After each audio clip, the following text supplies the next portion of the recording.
Wuthering Heights, Chapter 14. As soon as I had perused this epistle, I went to the master and informed him that his sister had arrived at the Heights and sent me a letter expressing her sorrow for Mrs. Linton's situation and her ardent desire to see him, with the wish that he would transmit to her as early as possible some token of forgiveness by me. Forgiveness, said Linton. I have nothing to forgive her, Ellen.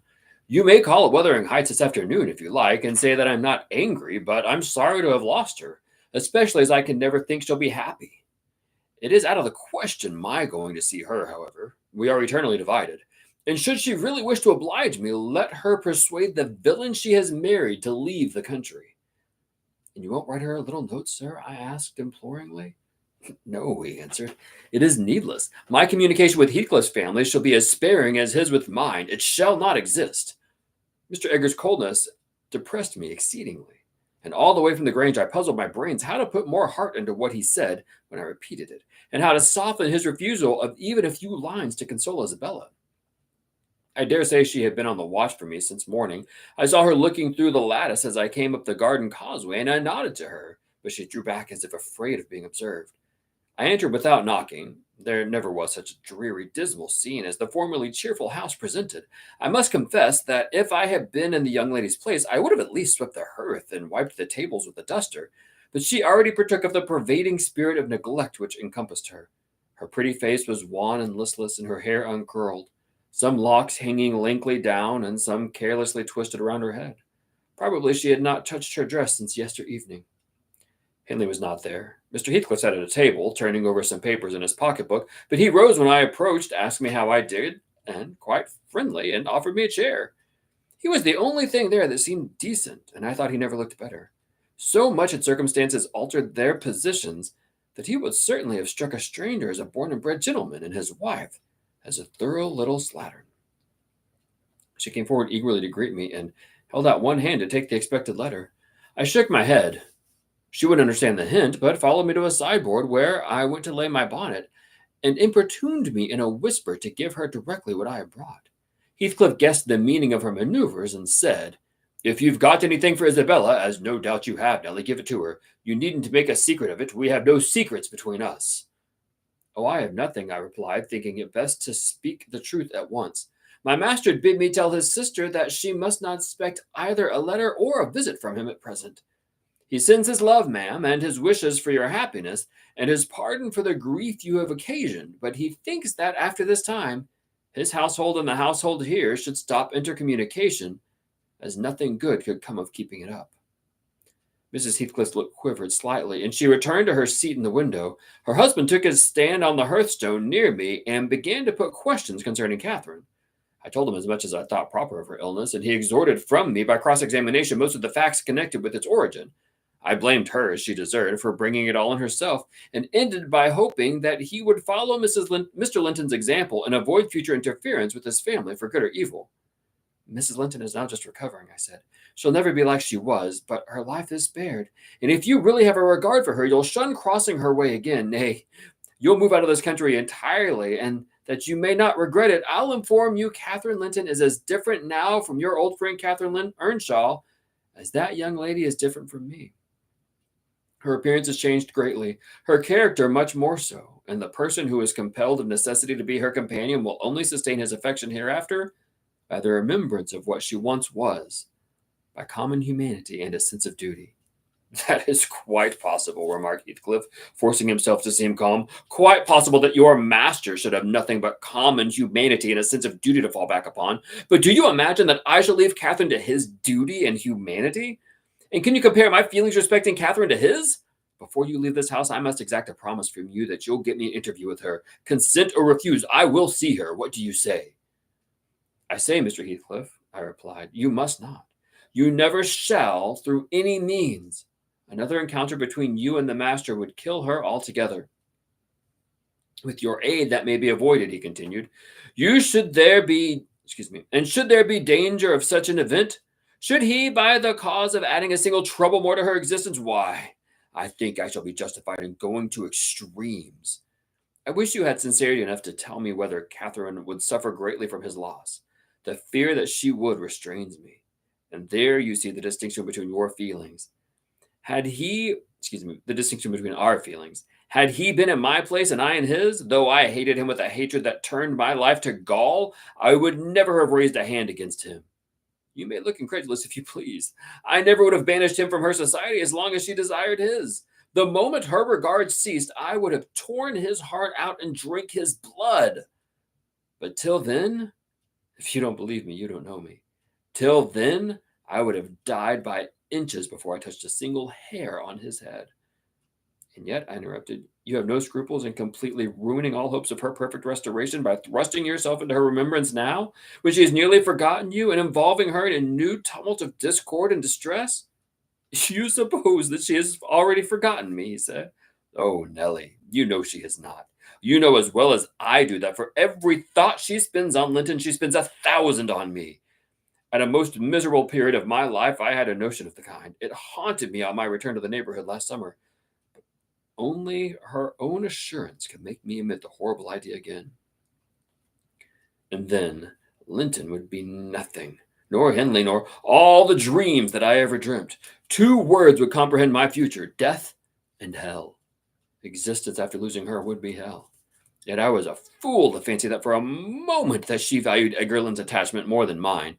If he loved with all the powers in his puny being, he couldn't love as much as in 80 years as I could in a day. And Catherine has a heart as deep as I have. The sea could be as readily contained in that horse trough as her whole affection be monopolized by him. Tush! He is scarcely a degree dearer to her than her dog or her horse. It is not in him to be loved like me. How can she love in him what he has not? Catherine and Edgar is as fond of each other as any 2 people can be, cried Isabella with her sudden vivacity. No one has a right to talk in that manner, and I won't hear my brother depreciated in silence. Your brother is wondrous fond of you too, isn't he? Observed Heathcliff. He turns you adrift on the world with surprising alacrity. He's not aware of what I suffer, she replied. I didn't tell him that. You have been telling him something, then. You have written, have you? To say that I was married, I did write. You saw the note. And nothing since? No. My young lady is looking sadly the worse for her change of condition, I remarked. Somebody's love comes short in her case, obviously. Whose, I may guess, but perhaps I shouldn't say. I should guess it was her own, said Heathcliff. She degenerates into a mere slut. She is tired of trying to please me uncommonly early. You'd hardly credit it, but the very morrow of our wedding she was weeping to go home. However, she'll suit this house so much better for not being over nice, and I'll take the care she does not disgrace me by rambling abroad. Well, sir, returned I hope you'll consider that Mrs. Heathcliff is accustomed to be looked after and waited on, and that she has been brought up like an only daughter, whom every one was ready to serve. You must let her have a maid to keep things tidy about her, and you must treat her kindly. Whatever be your opinion, Mr. Edgar, you cannot doubt that she has a capacity for strong attachments, or she wouldn't have abandoned the elegancies and comforts and friends of her former home to fix contentedly in such a wilderness as this with you. She abandoned them under no delusion, he answered, picturing in me a hero of romance and expecting unlimited indulgences from my chivalrous devotion. I could hardly regard her in the light of a rational creature, so obstinately was she persisted in forming a fabulous notion of my character and acting on the false impressions she cherished. But at last, I think she begins to know me. I don't perceive the silly smiles and grimaces that provoked me at first, and the senseless incapability of discerning that I was in earnest when I gave her my opinion as of her infatuation in herself. It was a marvelous effort of perspicacity to discover that I did not love her. I believed at one time no lessons could teach her that, and yet it is poorly learnt. For this morning she announced as a piece of appalling intelligence that I had actually succeeded in making her hate me. A positive labor of Hercules, I assure you. If it be achieved, I have cause to return thanks. Can I trust your assertion, Isabella? Are you sure you hate me? If I let you alone for half a day, won't you come sighing and wheedling to me again? I dare say she would rather had seemed all tenderness before you. It wounds her vanity to have the truth exposed, but I don't care who knows the passion was wholly on one side, and I never told her a lie about it. She cannot accuse me of showing a bit of deceitful softness. The first thing she saw me do on coming out of the Grange was to hang up her little dog, and when she pleaded for it, the first words I uttered were a wish that I had been hanging of every being belonging to her except one. Possibly she took that exception for herself, but no brutality disgusted her. I suppose she has an innate admiration of it. If only her precious person was secure from injury. Now, was it not the depth of absurdity, of genuine idiocy for that pitiful, slavish, mean-minded brach to dream that I could love her? Tell your master, Nellie, that I never in all my life met with such an abject thing as she. She even disgraces the name Linton, and I've sometimes relented from pure lack of invention in my experiments on what she could endure, and still creeps shamefully cringing back. But tell him, also, to set his fraternal and magisterial heart at ease that I keep strictly within the limits of the law. I have avoided up to this period giving her the slightest right to claim a separation. And what's more, she'd thank nobody for dividing us. If she desired to go, she might. The nuisance of her presence outweighs the gratification to be derived from tormenting her. Mr. Heathcliff, said I, this is the talk of a madman, and your wife most likely is convinced that you are mad, and for that reason she has borne with you hitherto. But now that you say she may go, she'll doubtless avail herself to the permission. You are not so bewitched, ma'am, are you, as to remain with him of your own accord? Take care, Ellen, answered Isabella, with her eyes sparkling irefully. There was no misdoubting by her expression the full success of her partner's endeavors to make himself detested. Don't put faith in a single word he speaks. He's a lying fiend, a monster, and not a human being. I've been told I might leave before, and I've made attempt, but I dare not repeat it. Only, Ellen, promise you'll not mention a syllable of this infamous conversation to my brother or Catherine. Whatever he may pretend, he wishes to prove to Edgar to desperation. He says he has married me on purpose to obtain power over him, and he shan't obtain it. I'll die first. I just hope, I pray that he may forget his diabolical prudence and kill me. The single pleasure I can imagine is to die or to see him dead. There. That will do for the present, said Heathcliff. If you are called upon in a court of law, you'll remember her language, Nellie, and take a good look at that countenance. She's near the point which would suit me. No, you're not fit to be your own guardian, Isabella, now, and I speak as your legal protector, must retain you in my custody, however distasteful the obligation may be. Go upstairs. I have something to say to Ellen Dean in private. That's not the way. Upstairs, I tell you. Why, this is the road upstairs, child. He seized and thrust her from the room and returned muttering, I have no pity. I have no pity. The more the worms writhe, the more I yearn to crush out their entrails. It is a moral teething, and I grind with greater energy in proportion to the increase of pain. Do you understand what the word pity means? I said, hastening to resume my bonnet. Did you ever feel a touch of it in your life?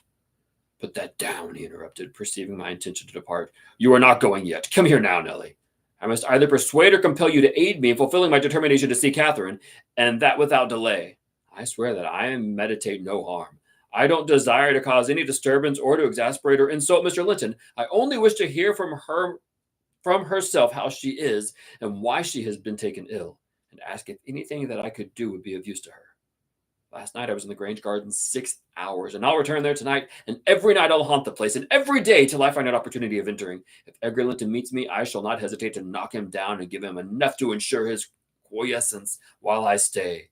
If his servants oppose me, I shall threaten them off with pistols.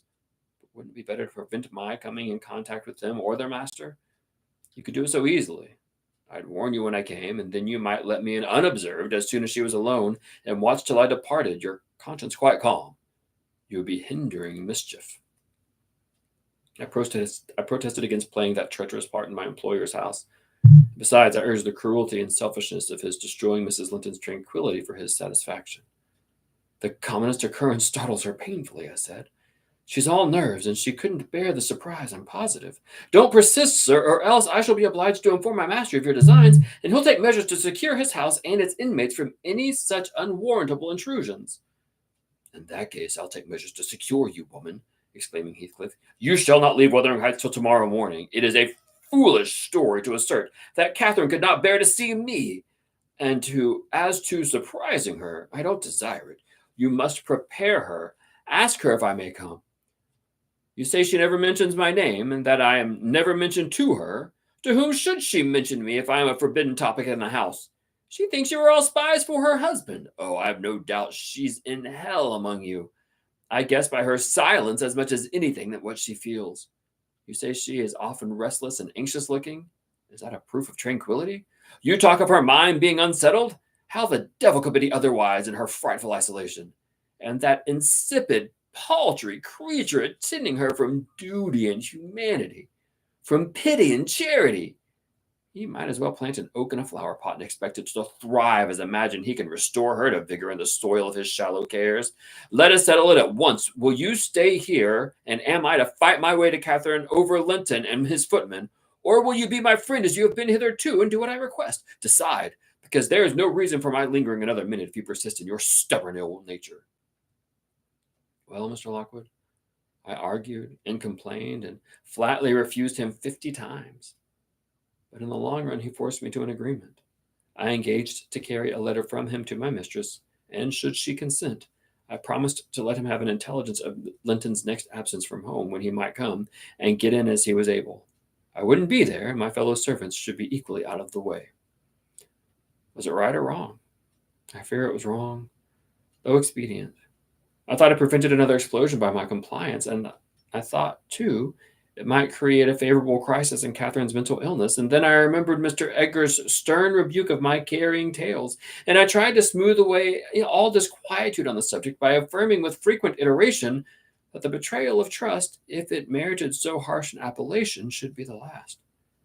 Notwithstanding, my journey homeward was sadder than my journey thither, and many misgivings I had ere I could prevail on myself to put the missive into Mrs. Linton's hand. But here's Kenneth. I'll go down and tell him how much better you are. My story is dree, as we say, and will serve to while away another morning. Dree and dreary, I reflected as the good woman descended to receive a doctor, and not exactly of a kind which I should have chosen to amuse me. But never mind, I'll extract wholesome medicines from Mrs. Dean's bitter herbs, and firstly let me beware of the fascination that lurks in Catherine Heathcliff's brilliant eyes. I should be in a curious taking if I surrendered my heart to that young person, and the daughter turned out a second edition of her mother. Okay. The last line of that chapter makes me chuckle a little bit because here we have our narrator who is fascinated by young Catherine and is captivated by her eyes and worries about falling in love with her because what if she turns out to be as wild as her mother? But this chapter as a whole is awful. An awful depiction of terrible domestic abuse and violence. Excuse me, as Nellie goes to speak with Isabella, and not only is she surprised to see the state of Isabella, but Heathcliff 100% owns up to the abusive way that he's been treating her. It's pretty disgusting, and it's a hard chapter to read, I think. But I warned you early on when we started reading this book. It is about a horrible, disgusting man who falls in love with an awful, mean woman, and they torture each other and all the people in their lives. Definitely considered a dark, gothic romance. So, if you're enjoying that, I've read all of 1984 and all of Frankenstein, over 100 poems and quite a few short stories all on my channel.